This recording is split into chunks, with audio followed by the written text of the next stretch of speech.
La guerre du feu version japonaise. Et là, ce n'est pas du cinéma. Nous sommes au nord du Japon, à Nosula, un petit village perdu dans les montagnes. Chaque année se déroule ici un étrange rituel vieux de 1200 ans, le Dosojin. Explication. Ces images représentent une fête dans le nord du Japon d'une divinité villageoise, d'une divinité protectrice, une divinité tutélaire qui s'appelle Dosojin, la divinité qui protège les chemins et les voyageurs. À l'origine religieuse, cette cérémonie est devenue une tradition populaire célébrée avec ferveur, surtout par les jeunes. Des fêtes comme ça, il y en a partout au Japon, mais exclusivement dans les campagnes et non dans les grandes villes. Les villageois y participent toujours, elles sont prisées par les jeunes avant tout, parce que tout est permis.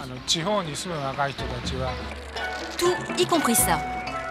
À l'aide de bottes de paille enflammées, les jeunes gens divisés en deux clans se battent pour chasser les mauvais esprits et ne reculent devant rien.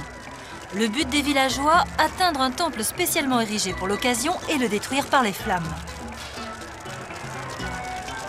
Cette coutume présente de nombreux dangers. C'est vrai, c'est dangereux, oui, mais pas plus qu'au carnaval de Rio au Brésil, par exemple. C'est dangereux du fait de l'excitation des villageois.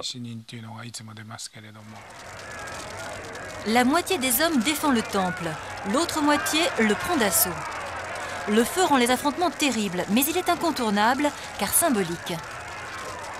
L'action du feu est une action bien entendu purificatrice, également destructrice. On a vu qu'il y avait un hôtel provisoire qui a été construit. Donc on peut penser que cet hôtel provisoire est un lieu qui accumule toutes les impuretés et qu'à travers sa destruction, une nouvelle année ou une nouvelle période va commencer. Une mauvaise année part en fumée. On espère la nouvelle heureuse et prospère, pourtant elle peut mal commencer. Il a dû y avoir sans doute dans certains de ces rituels qui sont très très nombreux, comme vous le savez au Japon, des personnes qui ont été blessées. Mais c'est ni la finalité, la violence est purement symbolique. Une journée par an, les villageois se laissent aller. Cette tradition est pour eux un formidable exutoire.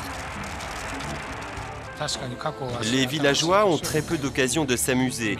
C'est l'une des seules de l'année où ils peuvent se défouler.